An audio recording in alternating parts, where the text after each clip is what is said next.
Hey you guys, what is up? I'm so sorry for being delayed on the last couple of videos, but my computer stopped working and I literally had to deal with that for a week. It sounds ridiculous, but it's true. Uninstall, reinstall, blah blah blah blah blah, but we're back almost fully. I've noticed another problem.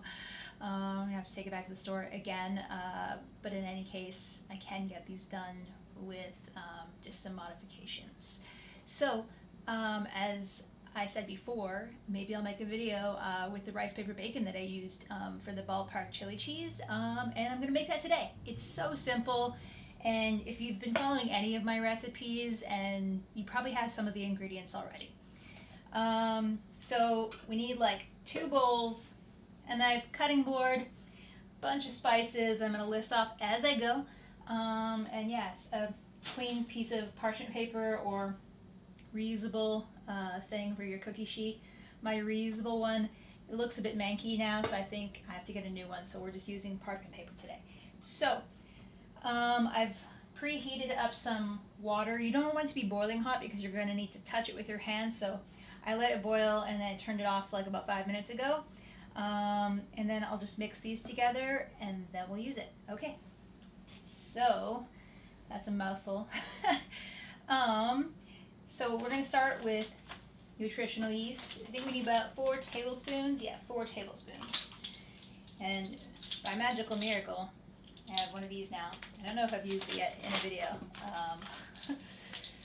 Been so distracted with this stupid computer thing. So here we go. 2,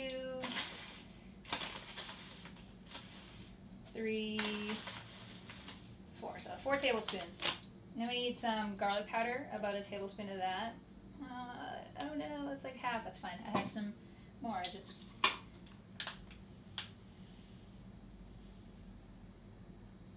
Alright, boom. I'll put all the dry ingredients first because then it'll get all manky on these and then we won't be able to use them. I mean we will, but it'll just be gross and sticky. So, let's skip down the list here. So we're going to do a half a teaspoon of Hungarian paprika, or just regular paprika, whichever you have. I don't think I found Hungarian at the store today. Just got the regular stuff here. And I haven't filled the spices. The jar's back up because they're drying right now. So there's half teaspoon. Boom. And then we need about a half a teaspoon of black pepper. So if you have a better grinder than me, this will take a lot less time, but we need quite a bit of oil. I think we need about 4 tablespoons. Yep.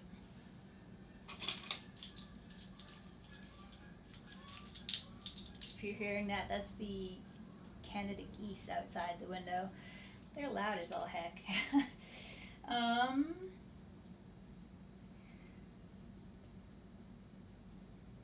Oof, that's like half.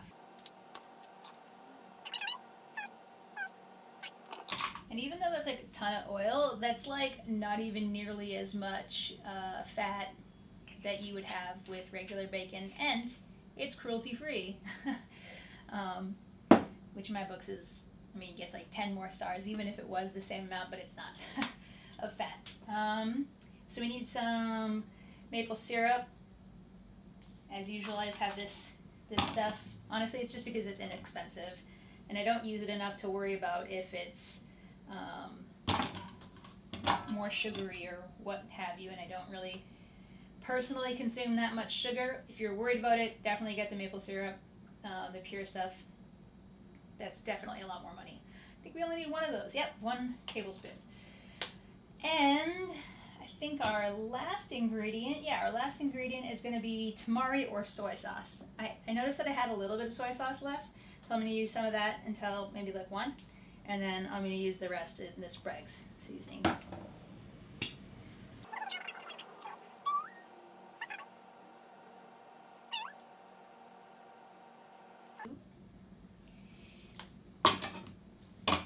So we'll just add 4 of these. In retrospect, I should have bought some more of this at the store today, but I didn't want to carry it. I was already carrying enough like vegetables on my back and in my hands. 3,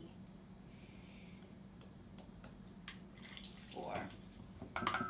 Cool, so that's it. And then you're gonna want to whisk that. You want to like mix it up as much as you can so that it's nice and smooth. So, by the way, this is what that looks like. Hopefully you can see that. So put that off to the side there. You can even take a little taste of that to see if it's the right flavor. So just honestly tastes super good.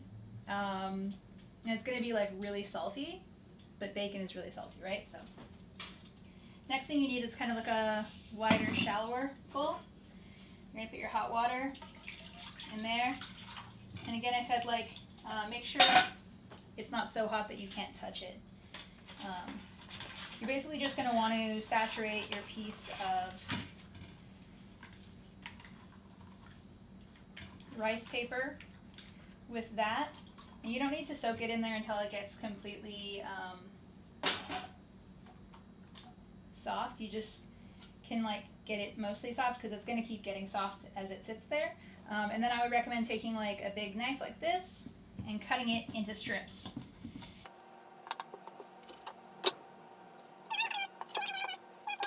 It gets, but you don't want it to be so like so dissolved or whatever, so soft that it's like just completely falling apart. It is a little bit finicky, so another recipe you'll have to have a little bit of patience with.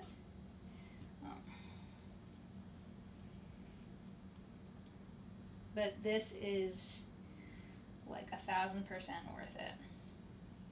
I think also my knife needs to be sharpened quite a lot. I might just need a new knife in general. So it's just taking me a bit more time. So I'm probably making it look a little bit harder than it is. Be a little bit faster than me. Obviously I'm being a little bit slower because I'm talking. My recommendation is just dip your hands in there and just like run the sauce along it. Then you can spread it a bit of a longer way. Now a lot of people would say if you want it to be thicker in texture, you want to stack like 2 pieces on top of each other. I don't necessarily do that unless I don't have any more room left on my pan, and I still find it turns out really well. Oh, I just ripped it. So I'm just like placing it on a baking sheet.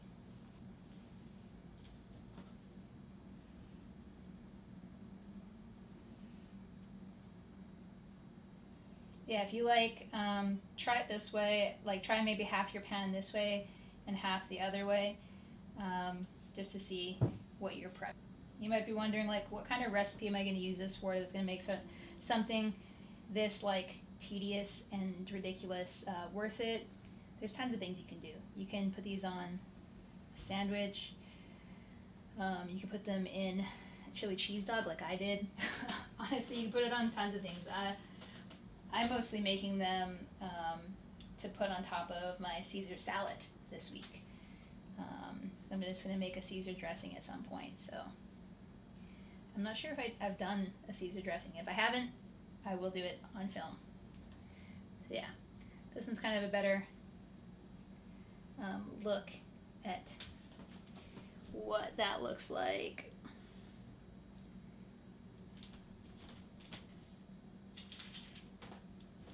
And you'll go through approximately 5 to 8 pieces of rice paper.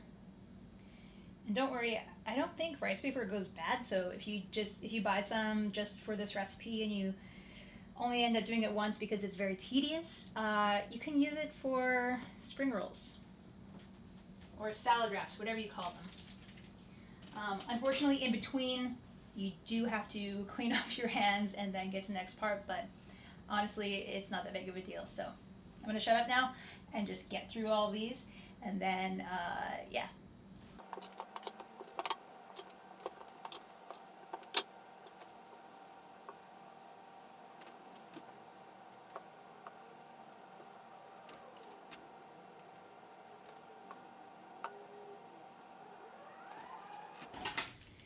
Okay, so that's gonna be my first pan. I double stacked a few. Like I said, I only ever do that if I'm running out of room. My oven's preheated to 400 degrees Fahrenheit. And then, so what you want to do is have them in for 7 to 8 minutes. Your stove is normal like any other person's stove. There's going to be one hotter spot in it. So I recommend turning it around every 4 minutes, maybe every 3 minutes, depending. So just put it in this way, set a time for 4 minutes, turn it, push it back in that way, this way, whatever. Just so that everything's baked evenly. So 400 degrees, 8 to 10 minutes total. And in the meantime, while that's happening, I'm gonna get another piece of parchment paper going so I can line up the next one. All right, so 4 minutes each side, 400 degrees Fahrenheit. I let my oven get warm for about a half an hour before I even used it.